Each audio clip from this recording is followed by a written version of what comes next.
Our next speaker is Dr. Eleanor D'Amato. She's a visiting fellow at the Watson Institute for International Studies at Brown University. Dr. D'Amato will speak on women's education in Saudi Arabia, achievements and challenges to empowerment. Good morning, everyone. I want to begin by saying how very pleased I am to be here and to thank the sponsors and the organizers of this wonderful conference. And in particular, I'd like to thank Sheikh Musa for attending this morning. I'm going to begin, of course, I'm going to be focusing on Saudi Arabia. Many of you are familiar with the events immediately after September 11th, when Saudi Arabia was very much in the news. The kingdom was bubbling with experiments in democratization. We saw unprecedented press freedoms. We saw petitions demanding equality for all citizens and elections for public office. A new curriculum for public education was rolled out. It promised more math and science, computer literacy, English language, and fewer hours of religion. It also promised the same curriculum for boys and girls, but today the progress of these ambitious plans is coming into doubt. So I pose the question, in what ways has reform in public education moved forward over the past 5 years, and what has been the impact of reform on women and girls? The answer, I think, begins with a look at who controls girls' education. As of this past November, there were no women in top positions in the Ministry of Education. The Minister of Education was asked before a television audience why there are no women in these positions, and his answer was nothing short of stunning. It's difficult to place women in leadership positions, he said, because they are unqualified. I personally find this very surprising. 56% of all graduates in higher education are women. 79% of Saudi PhDs are women. 40% of medical doctors practicing in the kingdom who have Saudi citizenship are women. And then there are 5 times more women studying math and statistics than men, and 3 times more women studying physics. Now, I think others must have found the minister's comments surprising as well, because within days of this television appearance, the ministry announced the appointment of 27 women to, quote-unquote, top positions. Now, here's the question, though. Just how high up these top positions are, I really think needs to be viewed with skepticism. But the episode speaks to very real and ongoing challenges to the education of girls and women. Girls' education continues to be influenced by an all-male bureaucracy that was once known as the General Presidency for Girls' Education.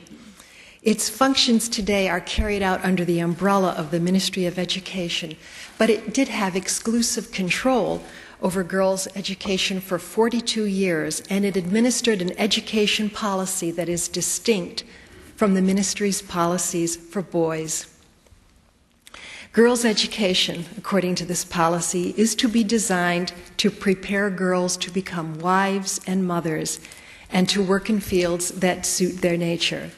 And this is defined as teaching, childcare, healthcare, and social work. So the education policy echoes some of the comments that you've already heard this morning. Now, the presidency had imposed a separate curriculum and published its own textbooks to go along with this policy. But in 2002, and many of you may have read about this in the newspapers, there was a fire at a girls' school that resulted in the death of 15 students, and the presidency was blamed. Like many other girls' schools, the school building was rented, and it was a fire trap. It had locked exit doors and barred windows. And worse, the school had guards posted at the entrance to the school, and the Mutawa, the religious police who were there, refused to let girls trying to escape leave because they didn't have their abayas on. Now, public outrage was running very high after this event, and the presidency was supposed to have been dissolved and its functions transferred into the Ministry of Education. But what actually happened is that the presidency lives on gloriously as a cadre of bureaucrats with their budget, with their own separate budget. It just functions under the umbrella of the ministry. But the bottom line here is that exactly who makes decisions about girls' education is unclear. What we can say is that the continuing influence of the religious conservatives can be seen by anyone just by looking at the girls' curriculum. Today, for example, the course schedule for sixth grade girls in a public school is weighted down with subjects that will not prepare them to be income producers in the future. On the upside, the schedule includes 2 periods of English a week, and this is something new. It also includes 5 periods of math, 3 of science, 1 period each of geography and Islamic history, 1 for crafts, and 2 for home economics.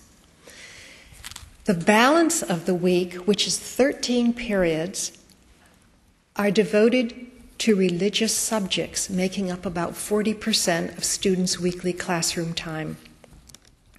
And during our discussion period, if anyone wants to know how that breaks down, I'd be happy to talk about it.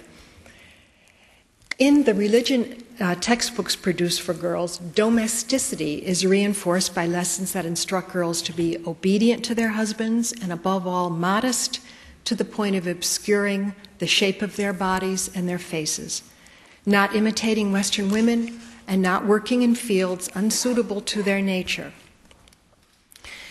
This indoctrination of girls to sex segregation and female dependency is uncommon in Islamic textbooks in the Middle East, and I think it's very important for people to be aware of the uniqueness of the Saudi texts in this regard. For example, if you look at the national curriculum in Egypt, you see illustrations showing women working at home, in schools, in public offices, wearing hijab, not wearing hijab.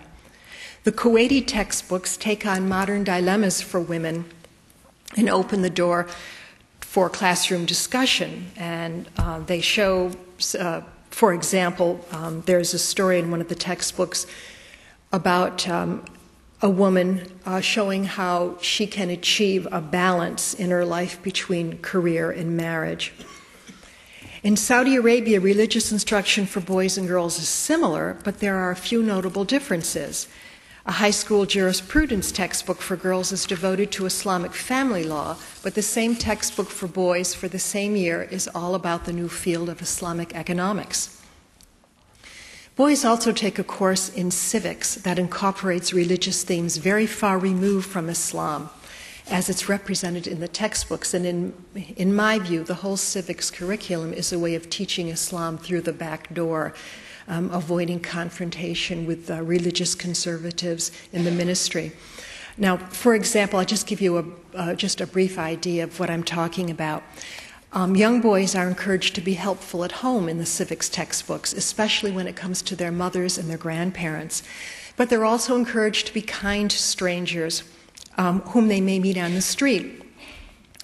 And in the elementary levels, there are illustrations showing a boy doing the vacuuming for his mother and serving fruit for guests. And they show a nuclear family with sisters and mothers dressed with and without hijab. And then these civics lessons also promote universal values of cooperation, the work ethic, and the need for peace in the global community. There are also lessons on international organizations and the workings of their own government. Now, these are all ideas and information that appears nowhere in the girls' curriculum. Now, in the interest of viewing the whole issue of women and girls as part of a whole society and not part of a separate thing that needs to be diagnosed, we have to recognize that the curriculum is not preparing boys or girls for success in a globalized economy. For both of them, memorization is the medium of instruction. Textbooks are simplistic. Opinion substitutes for information, and there is no attempt at all to teach critical thinking. The only history is Islamic history, and it's Islamic history without philosophy or information about the varieties of the Islamic tradition, except, of course, when it comes to criticizing other Islamic traditions. Shiism is the prime example that I would bring up, and we can talk about that more later if anyone's interested. But even at this standard, girls are being shortchanged. Their schools are not budgeted as generously as boys' schools and receive less in terms of equipment and the training of their teachers. The girls' schools are often housed in rented buildings designed to protect their privacy, with guards at the entrance and windows set high in the walls. They do not have playing fields, and sports and physical education are exclusively for boys. At the level of higher education, the disparity between the options available to males and females grows larger. Women are a majority of students in higher education only if we include the low-level teachers' education colleges. And this is because not all of the kingdom's universities are open to women. King Fahd University of Petroleum and Minerals, for example, is closed to women.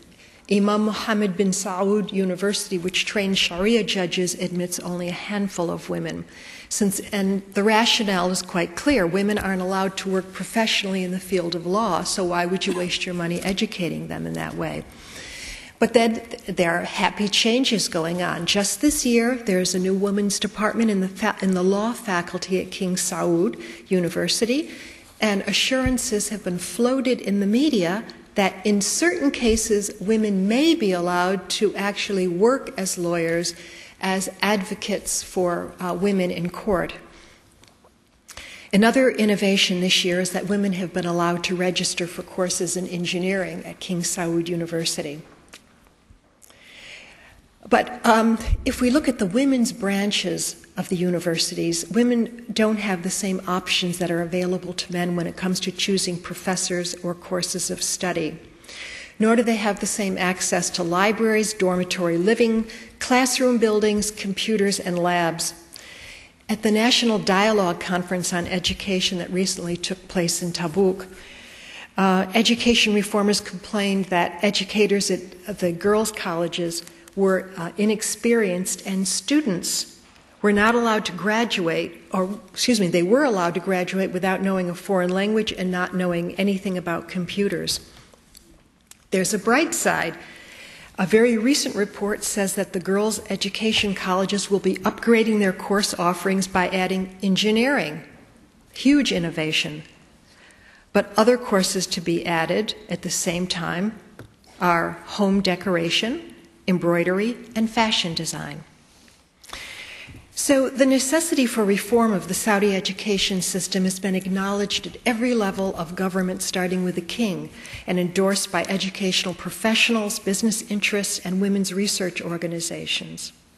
So why do we see only minimal changes being implemented? One reason is practical, and I've heard this from many educators in the kingdom. What are you going to do when you've had everyone, the bulk of your teacher corps educated in your own schools? How are they going to be prepared to come back and tool up and teach courses in the way that you think would actually elevate the level of learning? But then there's a much, much larger issue, and that has to do with the politics of education. Now, it's true anywhere that decisions about educational curricula are political decisions. Public education is not just about preparing a country's youth to make a living. It's also an arena of political contestation over who gets to construct national identity and what kind of identity that should be.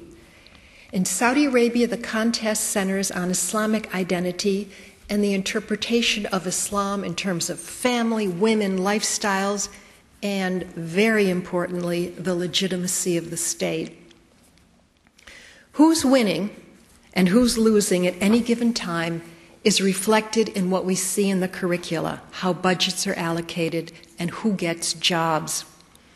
At the moment, the reformists are losing. 5 years ago, the ministry made a push to moderate the classroom environment and threatened any teacher suspected of promoting extremism or terrorism with being fired. Today, teachers who advocate critical thinking beyond the textbook are going to jail.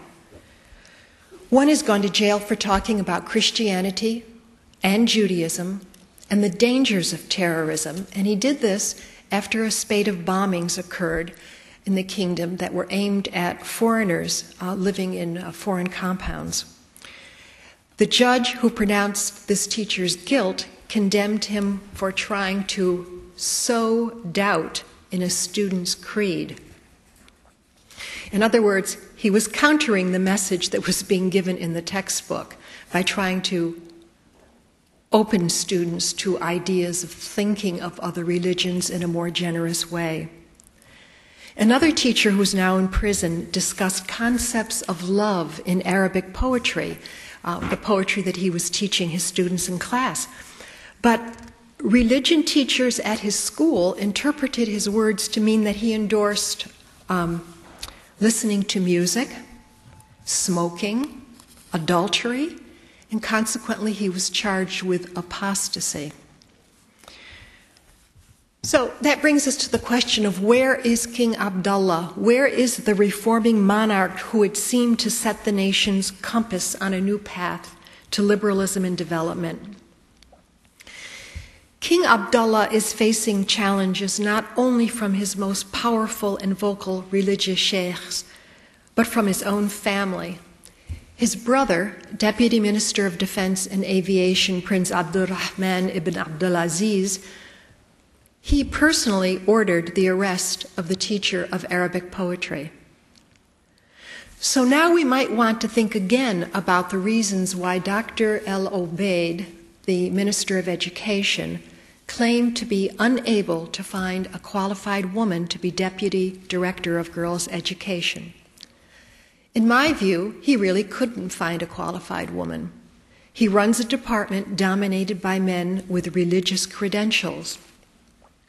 And in all likelihood, in their eyes, the number one qualification for a successful female candidate is to be a man. The contest isn't over, but the stakes are high when it comes to who controls the school curriculum. In the absence of decisive leadership at the top, for every hard-fought-for innovation, the education arena will go on being the site of little skirmishes that will ultimately leave Saudi Arabia a backwater of learning. Saudi Arabia will never be able to do what Qatar is doing now until it gets its political act in order and decides on the direction it's going in. The potential for excellence in education will continue to go unfulfilled. Thank you.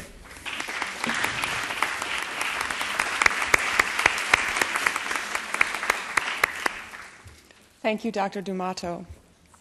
The final speaker for our morning panel on education and empowerment is Dr. Valentine Moghadam.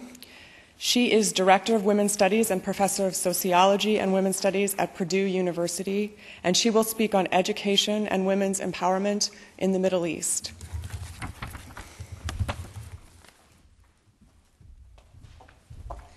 Thank you and good morning. I'd like to extend very sincere thanks to the organizers and sponsors for putting together this very interesting and valuable conference. Senator Baker, Sheikha Musa, and Mrs. Day as well. Well, we have heard about some of the problems with education in the region, especially in Saudi Arabia, evidently. I would like now to focus on some of the more positive sides. Not to say that there are problems, and I will be referring to some of the problems in my presentation, but I would like to draw your attention to some of the unintended consequences of education, and especially women's access to education at the tertiary level. So the unintended consequences of education and schooling, and in particular the implications for women's broader social participation.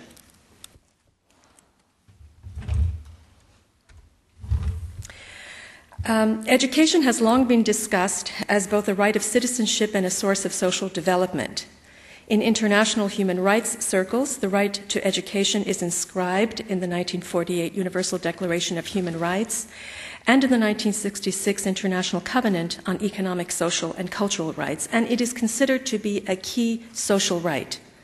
In international development circles, correlations have been established between educational attainment and economic growth, as we heard, particularly in connection with the development success of South Korea.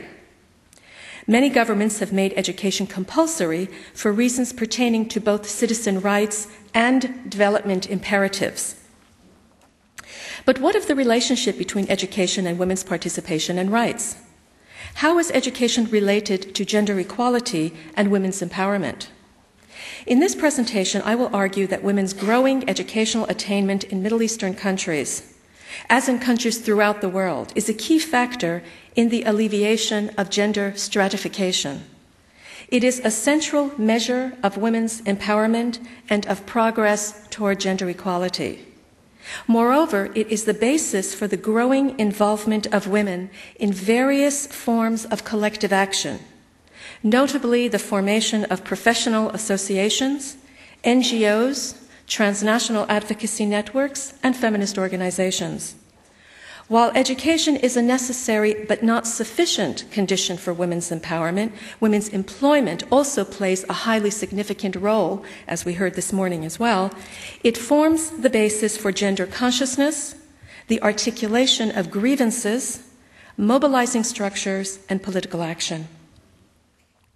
Access to education has improved dramatically in the Middle East and North Africa region over the past few decades from a very low base.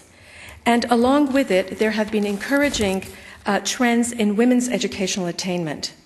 Primary school enrollment is universal or nearly universal in a large number of MENA countries. Gender gaps in secondary school enrollment have already disappeared in a number of countries. Today, women in MENA countries are not only more likely to enroll in universities than they were in the past, but, as we've already heard, they form the majority of students at many universities in the region. We know that great challenges remain. In countries such as Egypt, Morocco, and Yemen, many people, especially girls, are still excluded, and many more are enrolled in school but learning too little to prepare them for 21st century job markets. Dropout rates are also high in some countries, where the formation of a skilled and knowledgeable labor force continues to be limited. But even in those countries where these problems persist, women's education has created a population of employed and politically aware women who have mobilized resources not only for individual and family gain, but also for the wider public good. These are the women who have formed all manner of women's organizations that push for greater opportunities, more participation, and more rights for all women. All right, now a few more words about education as a social right and as a development imperative. Many international conventions and conferences have established education as a right of citizenship and as a development imperative. Among these are the 1960 UNESCO International Convention Against Discrimination in Education, the 1966 International Covenant on Economic, Social, and Cultural Rights, and the 1979 Convention on the Elimination of All Forms of Discrimination Against Women.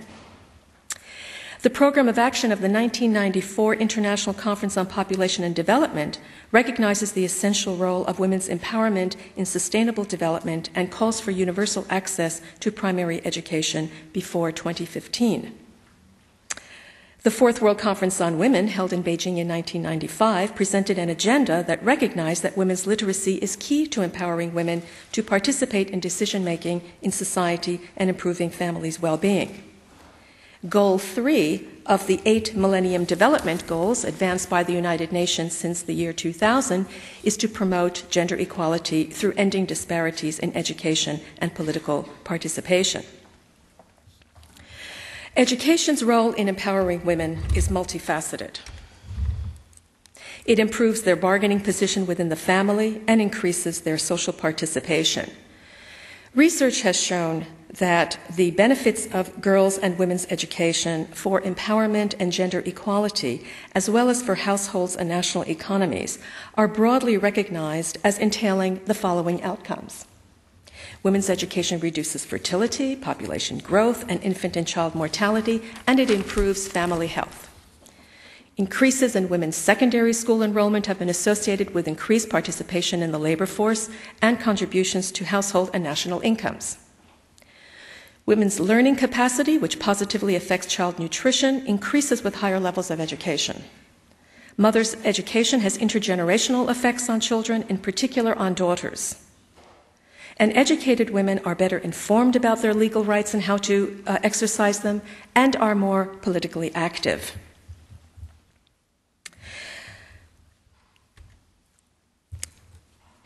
Recent trends in education and MENA. Access to education has improved greatly over the past few decades, as I said, from what was a very low base in the 1950s and the 1960s. So the illiteracy rate among the region's young people, aged 15 to 24, is half that of the general adult population. But the gender gap in literacy has persisted. More than 40% of the region's female adults, 15 and over, are illiterate, double the rate for men. Overall, the region's countries' illiteracy rates are often higher than those of non-Middle East, North Africa countries with comparable per capita incomes. According to the Arab Human Development Report, women's illiteracy in the Arab countries is not expected to be eliminated from the region until 2040, about 15 years after men's illiteracy is expected to be eradicated. For reasons that are not entirely well understood, progress in eradicating illiteracy and in raising educational attainment rates in the region has been slower than progress in improving health indicators. We have also heard some references to the problematic nature of the quality of schooling. And yet there's some good news, especially on the pertaining to university schooling and access to tertiary education. Changes in the gender composition of higher education have been significant, especially in Iran and in at least 12 Arab countries. Among the Arab countries, the number of women registered in higher education is greater than that of men in Kuwait, Qatar, and the United Arab Emirates. This may be partly explained by the fact that men are more likely than women to travel overseas for higher education, and most of the countries in the region provide enrollment data only for local institutions. Discrimination also remains in higher education. According to the Arab Human Development Report of 2006, at the University of Kuwait, men are accepted in engineering and petroleum studies on the basis of a grade point average of 67.9, while female students must achieve an average of 83.5 to be accepted for the same field of study. It also should be noted that tertiary enrollments in the regions are considerably lower than in even low-income East Asian countries. So although the numbers have increased and the female proportions are higher than the men proportions in some of the countries, generally speaking, there is less access to the university age population than in other countries, and in particular in East Asian countries. So this remains a problem that needs to be addressed. Still, the trend is clear. More women are entering university than at any other time. The fact that they are concentrated in fields such as the humanities, social sciences, and education, which many commentators argue works against their labor market positions and desire to change their social image, I actually view as quite positive, because this may actually explain why women are entering certain and joining and creating certain professional associations and a myriad of non-governmental organizations, why they are thinking critically, being creative, and making social demands. The main social change in the region, as I see it, comes in the form of organized responses from within this educated female population. Women activists, who typically come from the more educated segments of society, are challenging the status quo, voicing their demands for equality in the family and society, and calling for women's economic, political, and social empowerment. This trend is seen across the region, although the level of intensity and the organizational approaches vary by country. Even relatively conservative societies, such as Bahrain and Kuwait, are feeling pressure as activists demand that women receive their full rights as full citizens. Surely there is a connection between the fact that American-style liberal arts colleges for women have mushroomed in the Gulf countries, such as Qatar, Dubai, Abu Dhabi, Bahrain, and the emergence of women's claims-making associations in those countries. How do we explain this? How do we explain this growth in women's social participation, and in particular in the growth of claims-making women's organizations? Well, world culture theory posits that a number of structures, institutions, and processes are explicit or implicit carriers of modern values such as rationality and individuality. These carriers include an array of bureaucratic organizations, legal systems, and the like, but probably the most important is, in fact, formal schooling, and especially higher education. Schooling emphasizes individual learning, achievement, capacities, and limitations. Combined with the propensity of the liberal arts for critical thinking, education can be a strongly individuating institution, more individuating in some places than others, more discordant with local culture in some places than others. And its association with independent thinking and action is probably why education has so often been contested, especially for girls. Gender stratification theory holds that societies are stratified in individuals advantaged or disadvantaged by sex, and that as women gain more education and economic opportunities, they attain greater gender consciousness about gender equality and inequality. Indeed, a substantial increase in women's access to education is a necessary condition for the redistribution of economic, social, and political resources. Again, it is not, however, sufficient. For that, women's wholesale entry into work outside the home, in public work roles, is a major indicator of and contributor to distributive change. The historical record shows that the combination of education and employment is especially powerful for the emergence of a women's movement. The scholarship on women's movements has established the connection between women's education, gender consciousness, social participation, and activism. During both the first and second waves of feminism cross-nationally, educated women formed movements with ameliorative or transformative objectives. In the Middle East and North Africa today, we see movements, organizations, and campaigns led by educated women that call for egalitarian family laws, nationality rights for women, criminalization of domestic violence, greater economic participation, and political rights. The right to vote, for example, has been a key demand of women in the Gulf countries, and in recent years, they have won this right. Research on Kuwait has shown that women's networking and involvement in professional associations, itself highly correlated with women's education, is a strong predictor of engagement with the political process. A major objective of Lebanese women's organizations has been increased political representation in parliament. Jordanian women have protested impunity of men in so-called honor killings.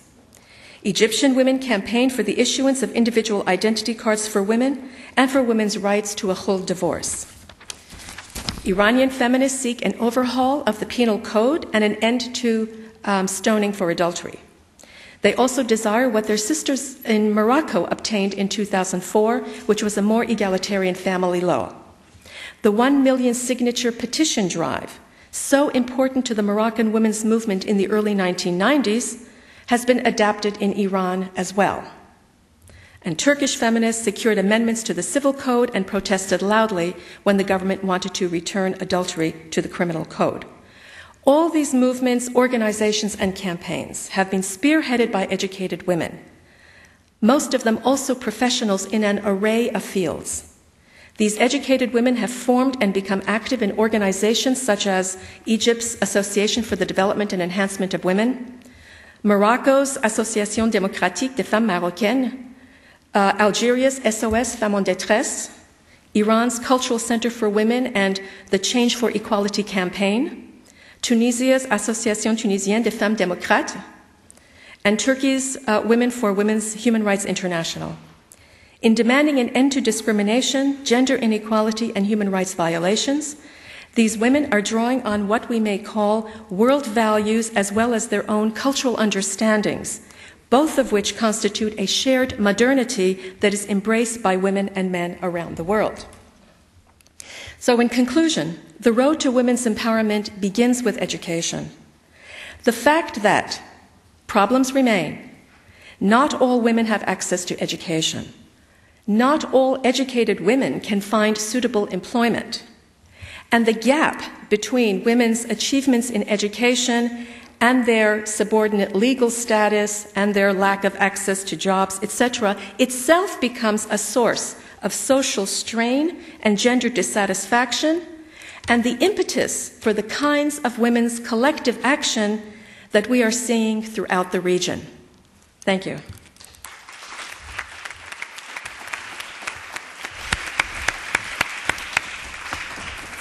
Thank you very much. We have a very few minutes for some questions. I just perhaps like to invite those with questions to come to the microphones and allow me to thank all of our panelists who, in fact, demonstrated in their remarks the importance of contextualizing discussions of education so that we don't make big generalizations from limited data.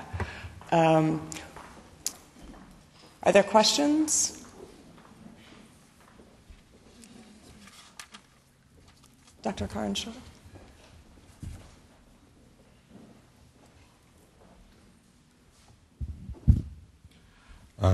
Let me first thank you very much for, on behalf of the Bakers Institute, to allow us to be here and to participate at least partially in this very important symposium, which reflects the interest of the Institute and the generous donors to the Foundation in the issues that's relevant to our part of the world. And again, I thank all the distinguished scholars who made their presentations. However, within the few minutes, I will try to send a few messages. Number one, the use of indicators in feminist studies and women's related issues reminds me of my old days at the 60s, when, as students of development, we're always talking about per capita income as the sole measure for this. The World Bank scholar can recognize what happened since then. We didn't talk about per capita income, and we discovered after generations of making studies that it is not a good representation. We now have human development indicators, then triple B indicators for the income, blah, blah, blah, blah. So the message is, I think we need a whole structure of new indicators to talk about women's development, women's participation, women's empowerment. We are using what Her Highness have referred to yesterday in her speech, stereotype things. I think it's time that we need to rethink it. This is not to say there's no problems for women, not to say that women have attained all what we all hope for, but again, many of the measures here is a bit misleading. Some of the things, again, I didn't have, unfortunately, access to the papers before the presentations, but some of the things were a bit striking. having separate identities for women in countries like Egypt. I'm a bit surprised because actually I think Mrs. Laila Musa is around us here and she has her own passport and identity generations ago.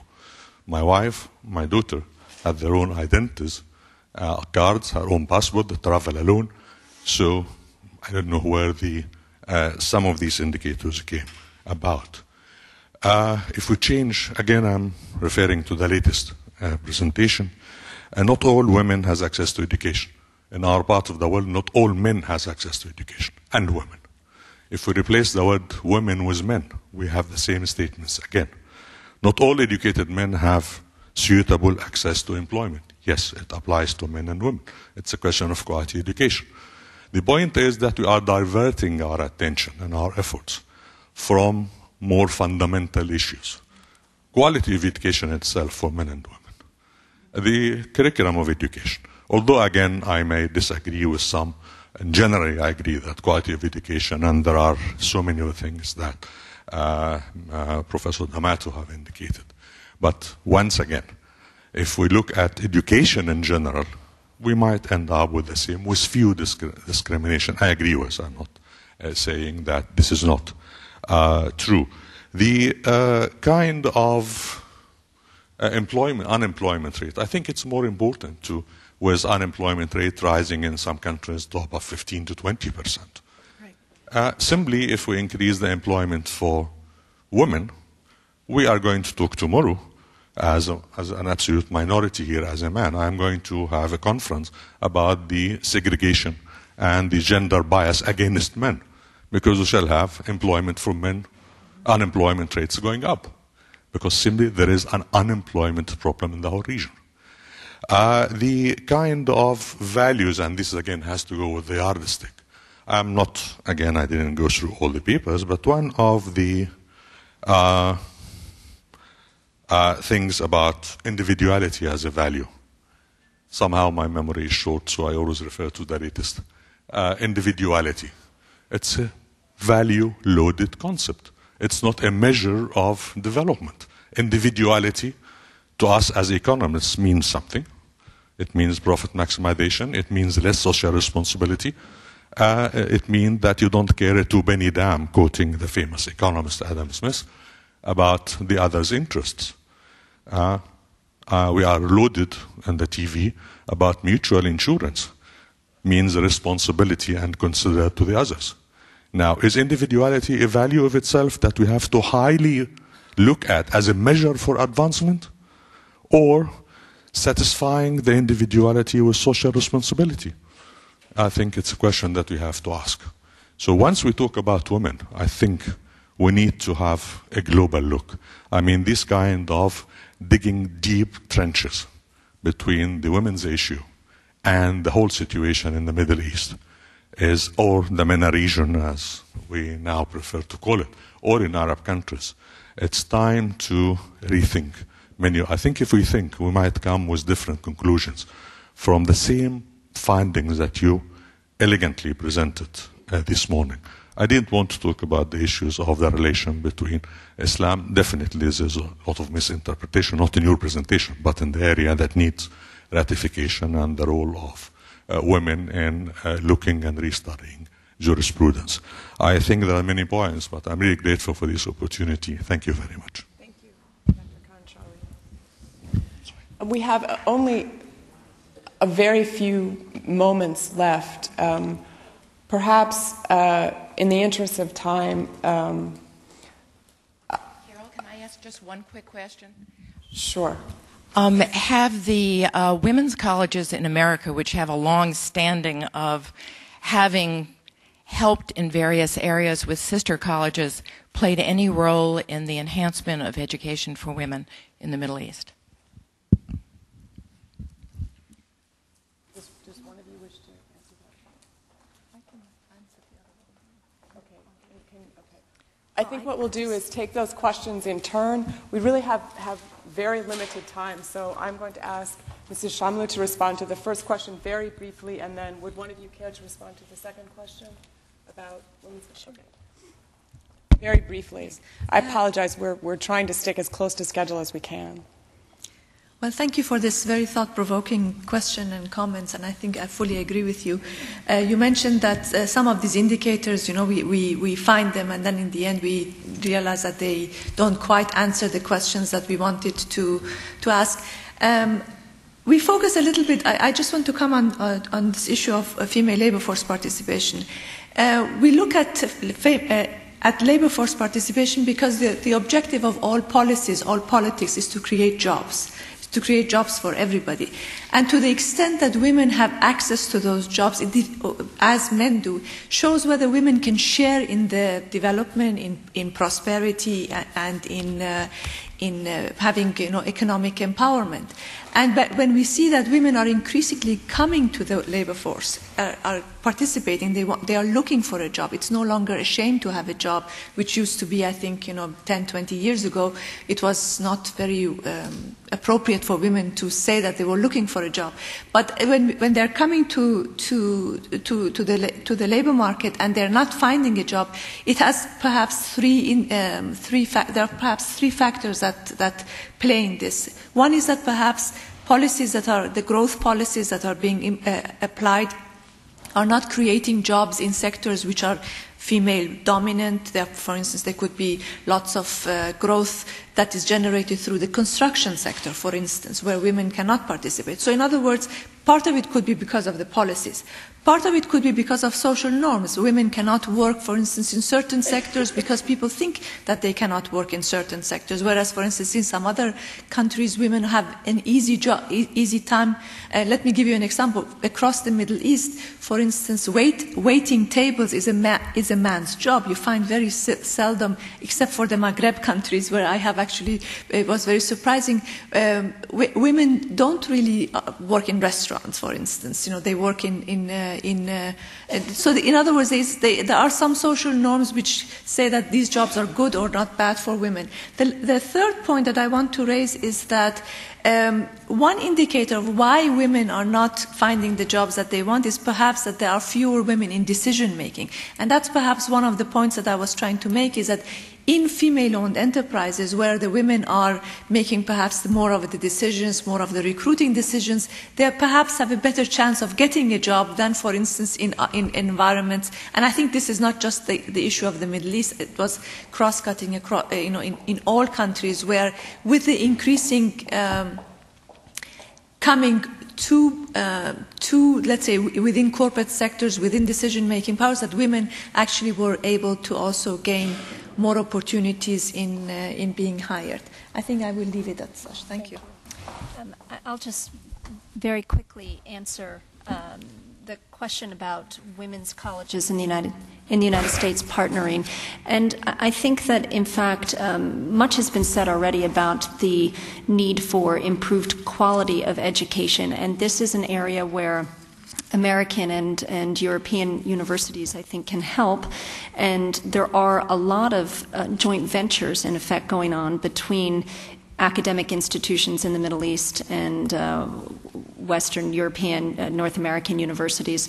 They're not specific to women's universities, but they are, they really range across a whole broad array of fields and subjects. I know that the head of Efat College, a women's college in Saudi Arabia, looked for and visited many of the women's colleges in America, but ended up forming a partnership with Duke University in their School of Engineering to bring computer science and engineering to women in Saudi Arabia. And likewise, Sheikh Amuza, who's been so instrumental in Education City in Qatar and Doha. There's Cornell Medical College from New York, Texas A&M, the president was here last night, has partnered with different universities as part of Education City. And across the Middle East, I think you see this happening, and I think it's a huge positive win-win situation for both institutions, and I hope to see more of it. I hope you will join me in thanking all of our panelists for an invigorating session.